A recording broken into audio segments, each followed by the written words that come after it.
परंतु परीक्षित भारतीय सनातन संस्कृति के राम राज्य के अंतिम राजा हैं। निःशुल्क एवं उत्तम शिक्षा, निःशुल्क और उत्तम चिकित्सा, निःशुल्क और अविलंब न्याय परीक्षित के राज्य में अंतिम बार दर्शन हुआ। कल हमने इस पर बहुत चर्चा की। भारतवर्ष का ये गौरव का और श्रेष्ठ दिन चल रहा है कि हम पुनः उस ओर बढ़ रहे हैं और सरकार और जनता के बीच समन्वय कैसा होना चाहिए, कल इस पर विशद चर्चा हुई है। समाज का क्या योगदान होना चाहिए। परंतु आज जो प्रश्न है,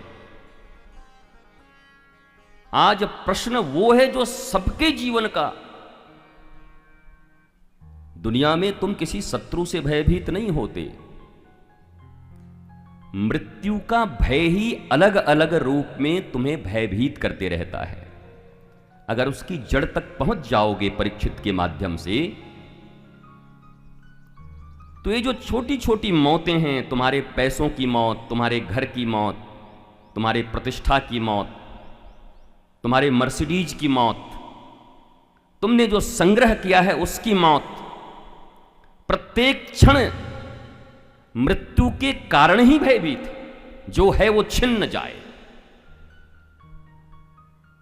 कंस की दो पत्नियां हैं, अब तो बाद में आएगी कथा।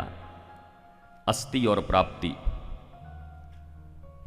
इतना है और इतना भी और पाना है। और ये दो तो हम सब के पास है। हम सब कंस ही हैं। जो है सो अपना है, अभी और राम नाम जपना है, पराया माल अपना है। तो कंस कोई बहुत बड़ा ये सिंह पूंछ लगा के, कंस एक वृत्ति है, दुर्योधन एक वृत्ति है, रावण एक वृत्ति है। और ये जो रावण का दहन होता है इसीलिए कि वो वृत्तियां हमारे भीतर न टिक पाए। प्रतीक बहुत जरूरी है। लोग कहते हैं रावण को जलाना जरूरी है, मैं कहता हूं बहुत जरूरी है। क्योंकि प्रतीकात्मक पूजाओं को अगर भूल जाओगे तो अपने प्राचीन संस्कृति से जुड़े नहीं रहोगे। क्योंकि आज के 100 साल बाद भी एक छोटा बच्चा पूछेगा ये जलाया क्यों जाता है, तब रामायण का विस्तार कर पाओगे, तुम राम कथा का विस्तार कर पाओगे। बेटा ये रावण है, इसने जीवन में ऐसी ऐसी घटनाएं की थी, इसलिए अभी तक इसको जलाया जाता है। तो प्रतीक तो बहुत जरूरी।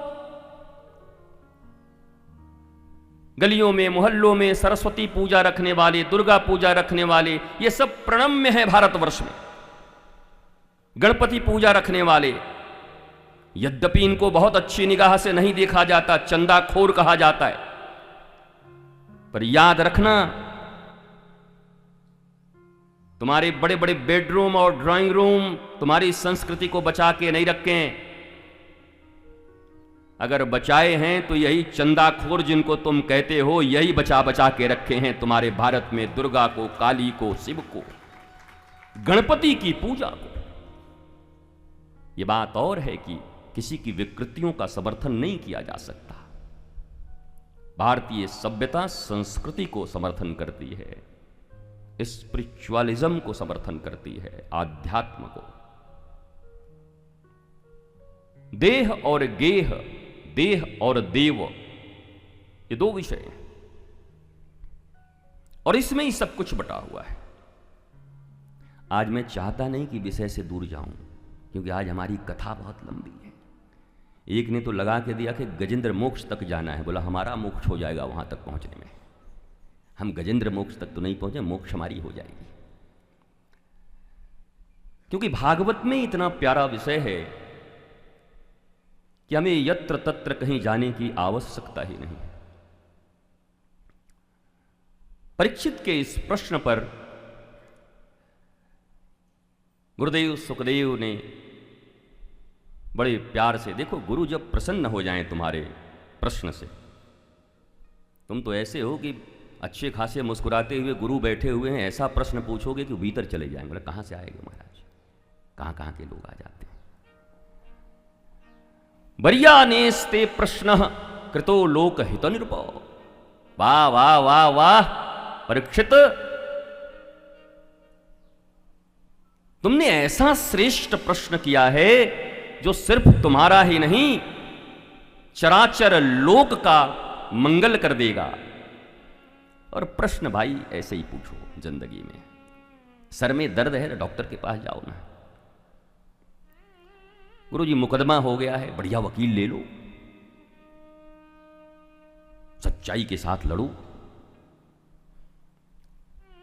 टांग टूट गया है, आओ तो हम दूसरा भी तोड़ दें। फिर आप बाहर जाते हो तो आप देखते हो, अब तो मामला तो इतना बढ़ गया है कि मत पूछो। हर के अलग अलग स्पेशलिस्ट डॉक्टर हैं। हमारे आपके जमाने में एक ही हुआ करता था, गांव में सबको ठीक कर देता था। ये जितने बढ़ते जा रहे हैं रोग भी उतना ही बढ़ते जा रहा है, नाराज नहीं होंगे। स्थितियां ऐसी हैं कि जिस पंजाब में हरित क्रांति का नारा दिया जाता है, उसी पंजाब से कैंसर के ट्रेन चलते हैं वीकली। दिस इज योर हरित क्रांति। मैंने कई बार पूछा है, पंजाब में भी पूछा इस प्रश्न को। ऐसा भी निर्यात किस काम का, एक्सपोर्ट किस काम का कि हमारे ही बच्चे कैंसर के मरीज होकर के ट्रेनों में भर भर के जाएं, हमारे लोग कैंसर का इलाज कराने के लिए।